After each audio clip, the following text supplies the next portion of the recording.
आज का हमारा टॉपिक है फतवा। फतवा आखिर होता क्या है, इसको जानना पड़ेगा हमें। हमारे जो है बहुत सारे साथी कॉलेजेस में पढ़ने वाले, यूनिवर्सिटीज़ में पढ़ने वाले हमारे दोस्त बहुत ज़्यादा एतराज़ करते हैं कि मतलब फतवा क्या है, इसको नहीं मानना चाहिए। क्यों है, जब कुरान और हदीस मौजूद है तो उसी से सारे मसाइल निकलने चाहिए। तो ये मौलाना मुफ्ती फतवा क्यों देते हैं? तो हमें पहले जानना पड़ेगा कि फतवा है क्या चीज़। फतवा, अगर मैं मिसाल के तौर पे आपको समझाऊं तो फतवा इज़ लाइक अ थेसिस। जैसे थेसिस होती है, जैसे मिसाल के तौर पे ले लीजिए, दुनिया की एक मिसाल लें कि साल 1898 में जैसे जे जे थॉमसन ने एक मॉडल दिया था। ये केमिस्ट्री के अंदर भी चैप्टर मौजूद है। उसमें जे जे थॉमसन ने एक मॉडल दिया कि एटम जो सबसे स्मॉलेस्ट यूनिट है दुनिया में, वो एटम इस तरह से है कि जैसे एक तरबूज, उस तरबूज के अंदर जैसे उसके बीज धसे हुए होते हैं, इस तरह से उसके अंदर न्यूट्रॉन, इलेक्ट्रॉन, ये मतलब ये धसे हुए हैं। प्रोटॉन, जो एटम है उसके अंदर में धसे हुए हैं इलेक्ट्रॉन। ये मॉडल दिया था जे जे थॉमसन ने 1898 में। अब जब ये मॉडल पास हुआ, लोगों के सामने रखा गया, उस साइंटिस्ट ने ये सब लोगों के सामने रखा, तो सबने माना इस चीज़ को कि हाँ भाई ऐसा ही है, देखने में तो ऐसा ही लगता है। अब उसके बाद में हुआ क्या, फिर साल 1911 में रदरफोर्ड ने एक और मॉडल दिया। ये मॉडल भी उसी चैप्टर में मौजूद है और इस मॉडल के बाद में मौजूद है, तुरंत बाद में। तो उन्होंने जो मॉडल दिया वो इससे बिल्कुल अलग हो गया।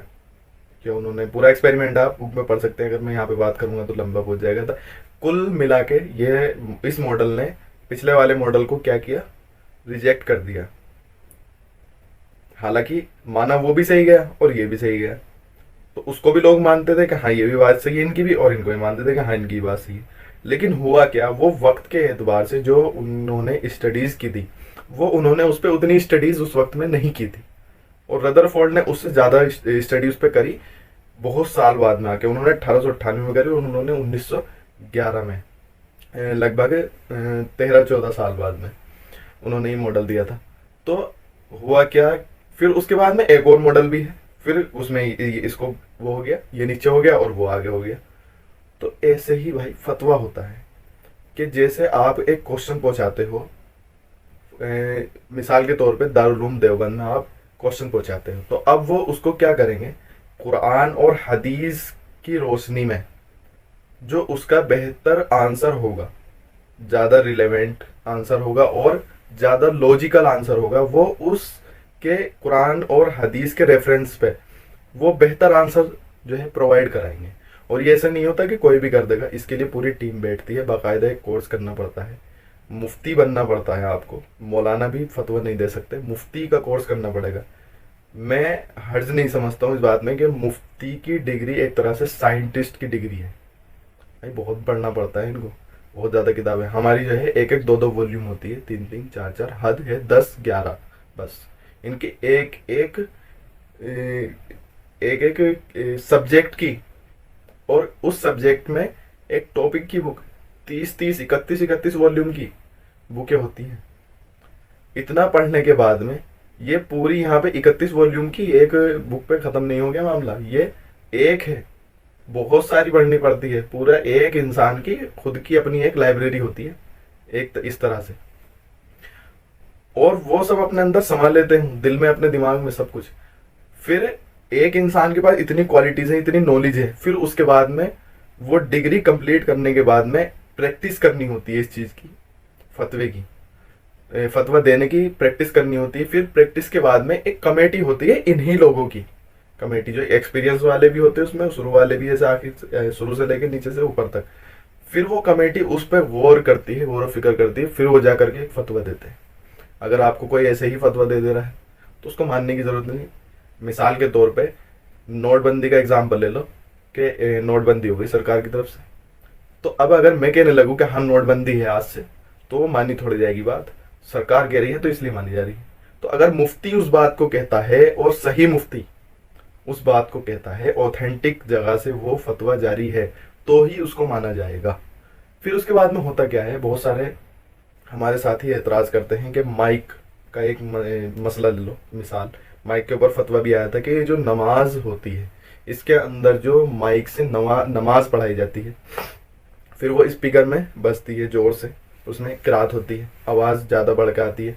तो ये सवाल जब पहुंचाया गया तो उसमें जवाब ये आया कि ये मकरू है, हराम नहीं कहा गया, मकरू है। उसमें सोचा क्या गया उस वक्त में, जब शुरू शुरू में टेक्नोलॉजी आई, टेक्नोलॉजी भी तो जब ही आई थी ना उस वक्त में, शुरू में जब टेक्नोलॉजी शुरू में आई तो उसके बाद में सभी हर चीज़ पे एक रिसर्च कर रहे होते हैं। जैसे एआई पे रिसर्च हो रही है इस वक्त में, हर चीज़ पे एक रिसर्च होती है अपनी हर एक टाइम पे।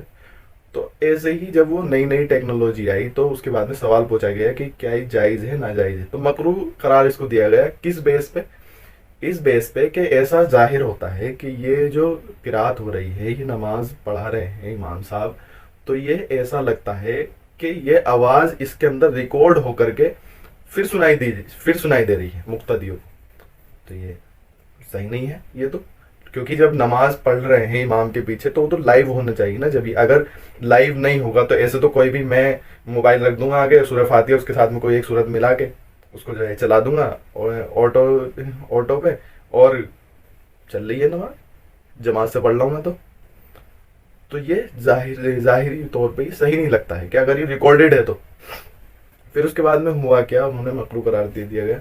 फिर उसके बाद में फिर कमेटी बैठी दोबारा, उस वक्त बाद में जब कमेटी बैठती है तो उस पर एनालाइज किया जाता है, रिसर्च होती है। जो और मॉडर्न एडवांस टाइप के मुफ्ती इसमें जब आते हैं कि उनको थोड़ी सी इसकी भी समझ है, स्पीकर की, माइक की, और दीन की भी समझ है अच्छी खासी, तो वो अब क्या करते हैं, इस पर एनालाइज करते हैं कि ये रिकॉर्डेड वॉइस नहीं है, ये लाइव ही है। जो उसको वो पढ़ रहे हैं उसी की आवाज़ जो है तेज होकर के सुनाई दे रही है। मिसाल के तौर पे एक कमरा है, वो खाली कमरा है और मैं उसमें बोलता हूँ, तो इको की वजह से क्या होगा, साउंड तेज हो जाएगा, वो टकराएगा आवाज़ में।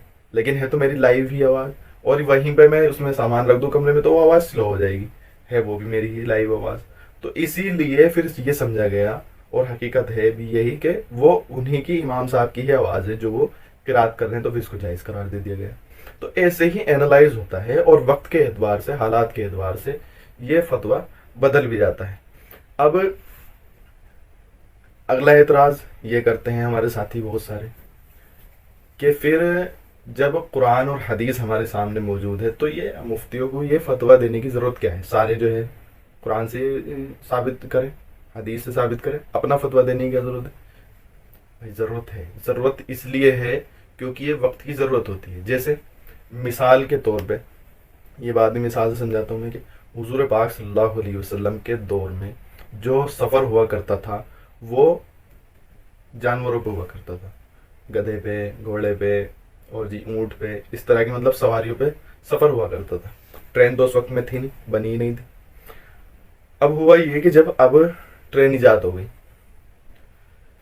उस वक्त में नमाज पढ़ते थे जानवरों के ऊपर, फ़र्ज नमाज नहीं, नफिल नमाज है, जानवरों के ऊपर जब पढ़ते थे। तो अब मसला ये आया कि ट्रेन में हम सफ़र करते हैं, ट्रेन में कैसे नमाज पढ़ें। अब उस वक्त में तो ट्रेन थी नहीं, तो ट्रेन का तो जिक्र ही नहीं मिलता। तो अब क्या होगा, उसी बेस पे कि नमाज तो उस वक्त में भी थी और सवारी उस वक्त में भी थी, ट्रेन भी सवारी है और वो जानवर भी सवारी के तौर पे यूज़ होते थे उस वक्त में।